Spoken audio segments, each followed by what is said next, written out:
La prevalencia del autismo en las niñas siempre se ha identificado como estadísticamente menor que en los varones. Y aunque hay algunas teorías, incluso genéticas, que hablan de diferencias en las estructuras sinápticas y en la conformación de la corteza cerebral prefrontal como parte de las explicaciones de estas diferencias, también hay otras teorías que plantean que tal vez estas diferencias no son tan amplias y que un elemento importante es la poca detección de la condición en las niñas, por características que las hacen pasar a veces desapercibidas, especialmente en los casos más leves. Sea como sea, el autismo en las niñas y las mujeres sigue siendo un tema del cual falta mucho por hablar y dar a conocer. Pero ¿quién mejor para hablarnos de esto que una mamá que vive el autismo día a día con su hija? Si tienes una hija con autismo o sospechas de ello, te aseguro que este video te va a aclarar muchas dudas. Mi nombre es Kaylee Castellanos. Esto es Psicoformando.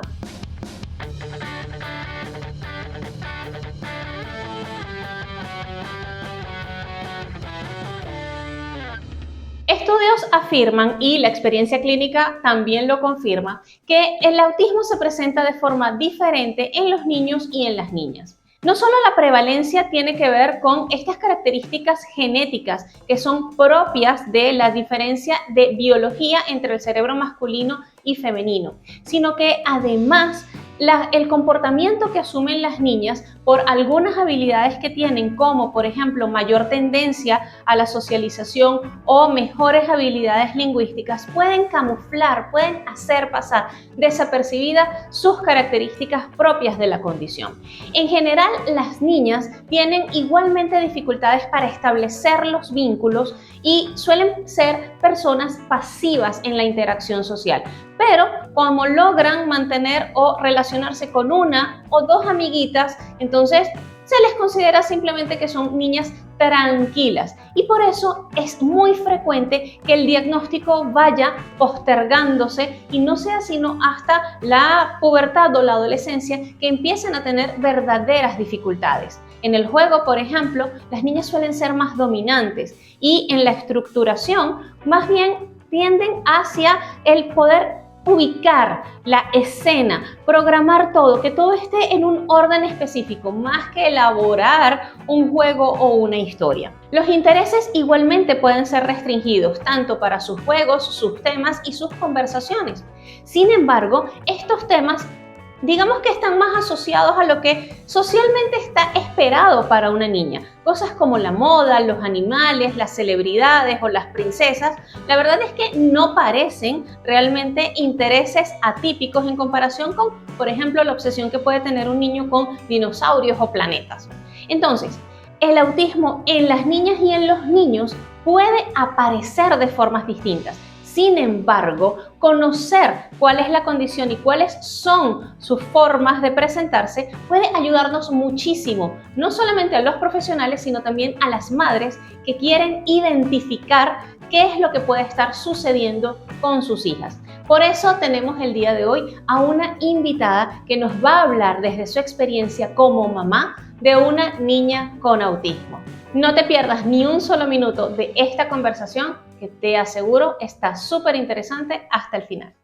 Bueno, muchísimas gracias a todos los que están viendo este video. Como les decía, hoy está conmigo Celia Martínez. Ella es mamá de Andrea, una niña dentro del espectro del autismo. Ella tiene 10 años, está escolarizada regularmente, acaba de terminar su 4º grado de educación primaria, pasó para 5º grado.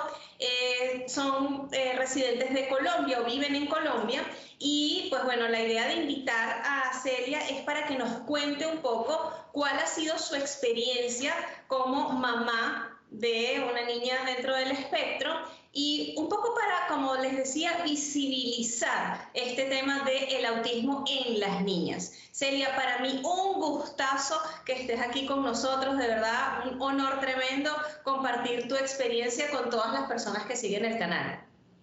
Muchísimas gracias, buenos días para ti, para todas, y muchas gracias por la invitación.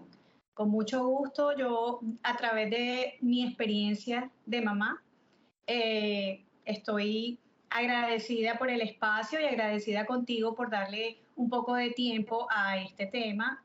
Primero, pues al autismo en general y más más importante el autismo en niñas o en mujeres. Exacto, sí, porque yo siento que, como estábamos conversando previo, hay como todavía muy poco conocimiento sobre lo que es el autismo en general en las niñas.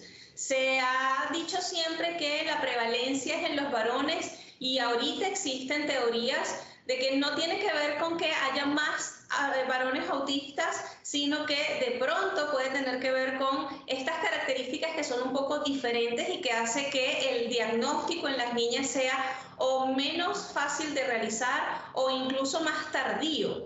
Cuéntanos un poquito cómo ha sido tu experiencia, o sea, cuéntanos primero la historia de Andrea.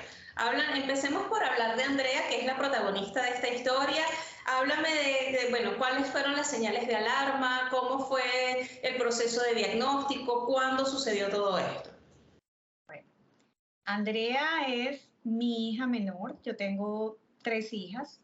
Andrea nace después de que, o sea, con sus hermanas mayores. Andrea con su hermana mayor se lleva 10 años y con su hermana de la mitad se lleva 7 años. Andrea nace con 7 meses, un poquito menos de 7 meses de gestación, después de un embarazo deseado, buscado, planeado, pero un embarazo que fue difícil para mí. Siempre estaba sintiéndome mal, siempre estaba indispuesta, no vómitos, no tuve amenaza pues, de pérdida ni nada de eso, pero ya cuando Andrea nació, encontramos que Andrea tenía el rasgo de anemia falciforme y pensando en que yo podía tener, bueno, efectivamente, en ese momento supe que tenía anemia de células falciformes, entonces se le atribuyó todo el malestar a esa condición. Andrea estuvo, alcanzó a estar 3 días en la UCI, pero ganó peso, llegó hasta los 2.000 gramos, entonces ya con 2.000 gramos podía venir a casa y Andrea nos las trajimos para la casa, gracias a Dios. Enseguida Andrea era chiquita, luego tuvo ictericia, bueno, pero no volvió a la clínica, todo lo manejamos desde casa, gracias a Dios. Andrea fue una niña con un desarrollo normal, aunque tuvo su cabecita plana aquí atrás, porque le gustaba estar siempre boca arriba y dormía con almohada. Como también tuvo problemas de reflujo, entonces también la acostumbramos a dormir inclinada con una almohadita. Y bueno, finalmente para eso hicimos un tratamiento cuando Andrea tenía 6 meses. Pero el desarrollo de Andrea en general fue un desarrollo normal, o sea, fue una niña que caminó en su tiempo. Bueno, empecemos por el gateó en su tiempo, se sentó en su tiempo, caminó en su tiempo, empezó su lenguaje en su tiempo, pero,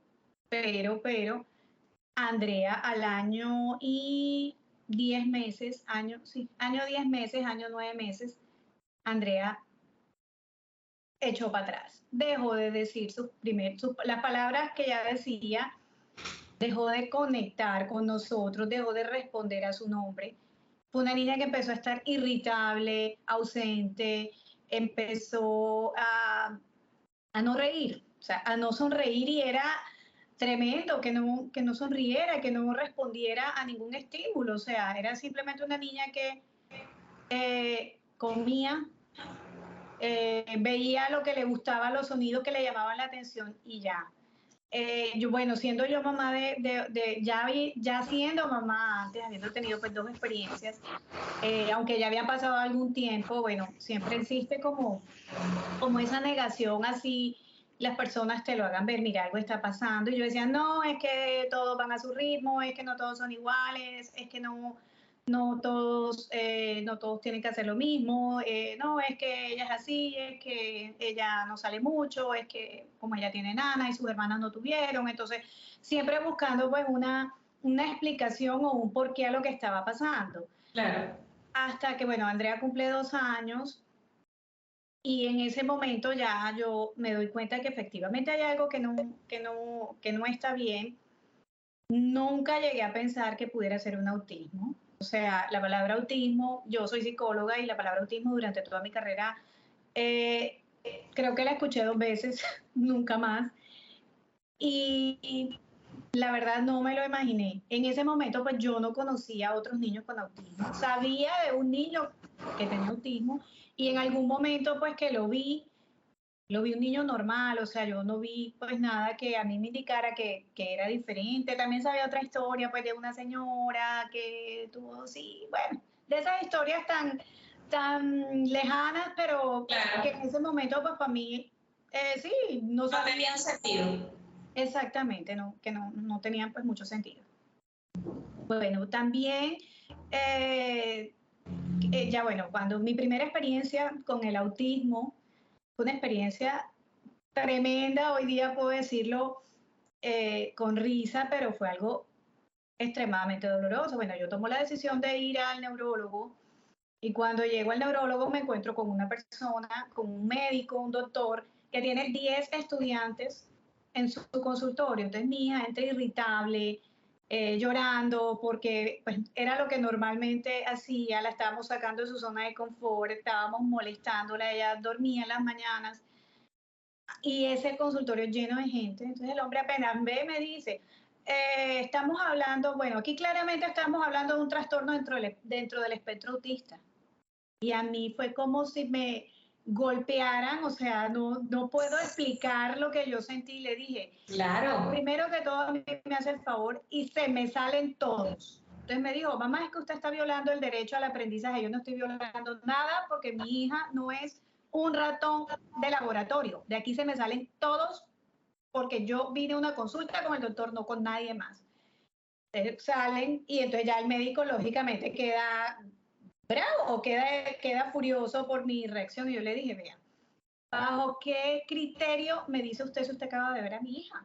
¿Bajo qué criterio? Muéstrame en qué manual de diagnóstico usted tiene esto tan preparado o lo tiene tan claro para que usted de entrada pueda decirme que mi hija está dentro de los trastornos del espectro del autismo.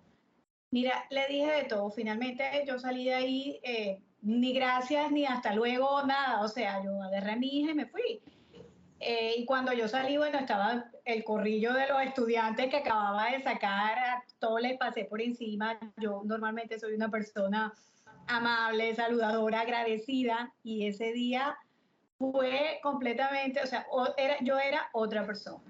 Claro, pero es Esto que fue en Barranquilla. qué impacto recibir una, o sea, una información Sí, así. claro, sí. Esto fue en Barranquilla. Barranquilla es una ciudad que está a 2 horas de acá. No fue aquí en Santa Marta donde yo vivo.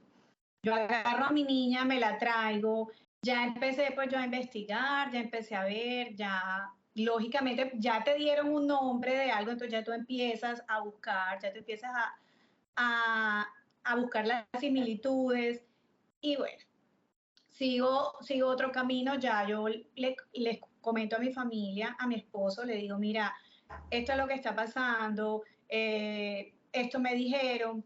Obviamente mi esposo también y mi mamá y toda mi familia, ¿qué es ese médico? Es un mal médico. O sea, bueno, todo el mundo conmigo, sí, ese médico. Bueno, le mandaron unos exámenes y yo ni siquiera recogí las órdenes. O sea, me dijo, yo le voy a mandar unos exámenes a la niña, ni siquiera recogí las órdenes. O sea, pasé por la recepción y, señora, las órdenes, le dije, ni las imprima, bótelas. O sea, siendo grosera, siendo altanera, o sea, Claro, pero después, desde el dolor de una madre que te dice claro, eso así, o sea, y es genuino, absolutamente genuino, que bajo, o sea, bajo ese impacto, pues reacciones de esa manera. claro. Entonces, bueno, esa fue mi primera reacción. Ya después busqué una terapista que para mí ha sido la bendición más grande. Y cuando yo llegué donde ella, yo le dije, mi hija no tiene diagnóstico. Si podemos trabajar sin diagnóstico, trabajamos. Si no me dices, porque ya yo estaba predispuesta, ya yo estaba chocando. Ella me dijo, sí, sí podemos trabajar. Pues ya empezamos a integrar a Andrea, ya empezamos nuevamente a buscar ese contacto con ella. Fue un entrenamiento de 3 meses intenso, pero logramos conectar a Andrea nuevamente. Y bueno, de ahí en adelante, la verdad, no hemos parado con Andrea. Todo esto es un trabajo diario de mucho aprendizaje, de intentos fallidos, intentos válidos, busque nuevas alternativas. Yo no me sigo por nada absolutamente por nada literal. Yo puedo irme por los lados, o sea, lo que a mí me funcione con ella. Andrea es una niña que es feliz, tiene sus momentos de regulación, claro, hace unas pataletas tremendas y Andrea ya está grandísima. Andrea mide lo mismo que yo, 1,55, yo soy un adulto y ella es una niña de 10 años. Sí. Entonces ya es muy difícil a veces controlar ese cuerpote fuerte y este cerebro de bebé todavía, pues de una niña más pequeña. Claro. Pero bueno, eso fue el inicio del camino con Andrea. Luego ya pues hubo la necesidad de buscar ya un diagnóstico.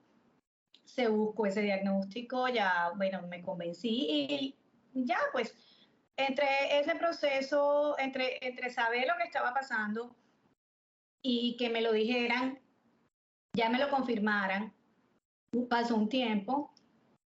En ese tiempo tuve muchas emociones que ya hoy día no las tengo. Gracias a Dios hemos podido, o sea, todas esas emociones que yo tuve en el momento, sí, algunos días afloran, lógicamente, claro, pero la mayoría del tiempo no. Ayer casualmente hablaba con una mamá, yo hago mucho soporte emocional a través de la cuenta de Autism y he conocido, o sea, y mamás que conocía desde antes, amigas que tenía desde antes, que han tenido niños, algunos niños han sido diagnosticados también. Y ayer hablaba con una mamá y me decía, este dolor no se quita. Yo le decía, sí se quita. Dale tiempo al tiempo porque él está chiquito, lo acaban de diagnosticar. Ese dolor se quita. Ese vacío en el estómago se pasa. O sea, creo que atravesamos por tantas situaciones los seres humanos que esa es, o sea, no es fácil. No es fácil enfrentar uno un autismo. No es fácil enfrentarte a cualquier necesidad especial de un hijo o de un familiar cercano, tal vez de un padre. Gracias a Dios esta ha sido hasta ahora mi única experiencia. Ha sido desgastante, sí, no te voy a negar que no ha sido desgastante, pero ha sido un reto asumido con mucho amor hacia mi hija, mucho amor hacia Andrea, y Andrea es una niña con autismo, y si en algún momento no sé cómo podría llamarlo, si en algún momento por fe, por falta de conocimiento, no sé, pensé que ella podía salir del espectro, eso ahora mismo pues es algo que no se me pasa por la cabeza, primero porque sé que no es posible y segundo porque yo acepté a mi hija como es. Lógicamente lucho porque cada día ella pueda ser más funcional, más autosuficiente y pueda incluirse más en el mundo, pueda tener una mejor calidad de vida, pero mi lucha es a eso, no hacia sacarla o hacia cambiarla, no va a cambiar, o sea, no va a cambiar y ella es, dentro de su condición, ella es feliz. En algún momento ella me preguntaba, me decía, Andrea va a terapia, Andrea todavía habla en tercera persona, Andrea va a terapia. Sí. Las amigas de Andrea no van a terapia, o sea, ya ella entiende que ella, claro. Exactamente, que ella va a terapia y que sus amigas no van a terapia. Hay días en que ella va a salir, o sea, ya empezaron, ella tiene un grupo de amiguitas que son hermosas, que la invitan, que la incluyen, y en algún momento ella iba pues con su acompañante. Entonces, no, Vane no va, o sea, ya ella quiere también... Independencia. Sí, ella quiere independencia, aunque bueno, no es el momento, lógicamente, pues ni estoy yo preparada, ni ella está preparada todavía para estar en un lugar donde no está su mamá y donde ella requiera pues de supervisión. Entonces, pero ahí vamos, o sea, en realidad no ha sido un camino fácil, ha sido un camino de mucha perseverancia, o sea, de insistir hasta lograr un objetivo. Todavía nos quedan muchos objetivos por lograr y bueno, lo que papá Dios permita, aquí estaremos dándolo todo, luchando con ella y bueno, es básicamente lo que es la vida de Andrea. Pero fíjate qué interesante, Celia, que desde el punto de vista de aceptar la condición, que yo creo que es uno de los puntos de corte más importantes en todo el proceso, desde el diagnóstico, desde la sospecha incluso, la sospecha, el diagnóstico y luego todo el duelo que se vive. Yo he hablado bastante de esto en la cuenta. Cómo llegar a ese proceso de aceptar ya no es algo contra lo que se lucha. Tus palabras son realmente inspiradoras. Ya yo sé que mi hija no va a salir del espectro, ya yo no lucho contra eso. Es, bueno, dentro de su condición, cómo hacerla feliz, cómo hacerla funcional, cómo darle las herramientas que necesita. Y eso, el autismo es parte de ella, es ella en sí misma. Entonces, es aceptar que esa personita que es mi hija, pues es de esa forma y amarla como las madres sabemos amar, sin condiciones, sin pero, sin por qué, simplemente amarlos porque existen. Entonces ya desde ahí, pues por supuesto que el proceso de uno mismo empieza a poder sanar, y este dolor del que esta mamá te hablaba, pues empieza a progresivamente, muy poco a poco, a ir mermando, ¿no? Así es. Sí, empieza a mermar hasta que definitivamente ya no está. O sea, que yo he tenido muchas ventajas. Una de esas es que no trabajo, que mi mamá vive conmigo en la casa, entonces yo podía salir y podía irme a otra ciudad, a otro lugar, pues hacer terapia con ella. Cuando este tema empezó, también fue en Barranquilla, no fue aquí en Santa Marta, y mis hijas estaban pequeñas. Entonces yo podía irme y dejar con la tranquilidad de que mis niñas estaban con mi mamá, entonces yo podía irme y hacerlo. No todo claro, una red de apoyo. Exactamente. Entre otras cosas, pues también tuve el apoyo de mi esposo, que me apoyaba, que su parte fundamental en esto, bueno, el proveedor de nuestra casa, pero también estaba muy comprometido y muy dispuesto a hacer lo que hubiera que hacer. Conté con el apoyo de toda mi familia. Mi familia ha sido muy receptiva con el tema Andrea. Creo que todos han buscado y han aportado su granito a ella. Además, bueno, de amarla infinitamente, porque eso sí ha tenido Andrea, o sea que ha estado rodeada de luz con todas las personas que están cerca de nosotros. O sea, te hablo desde terapistas, desde terapistas, profesoras, colaboradoras, desde la señora que me ayuda aquí en la casa, desde la persona que me ayuda con su cuidado, en todas partes, los vecinos, mis amigos, sus amigas de sus compañeros de curso, son niños que han crecido con ella, entonces la conocen y aunque no puedan entender, o sea, yo creo que sí nos queda difícil a nosotros los adultos poder entender el autismo. No sé cómo los niños que no lo entienden pueden aceptarlo y pueden manejarlo también. Obviamente hay padres sensibles con esos niños, claro, que les han enseñado que el respeto es la base de todo. Yo recuerdo cuando mis niñas estaban pequeñas, que yo siempre les decía, hay que respetar a los compañeros. No es que esta niña huele feo, no importa, no se le dice y simplemente se respeta. No, que esta niña es muy peleonera, no importa, se evita el conflicto con esta niña, pero se le respeta. Pues cosas sencillas que eran desde el manejo que tenía en ese momento de que mis hijas pudieran estar excluyendo o pudieran estar maltratando a algún compañero de clase. La verdad, o sea, es una experiencia, de hecho es una maternidad completamente diferente.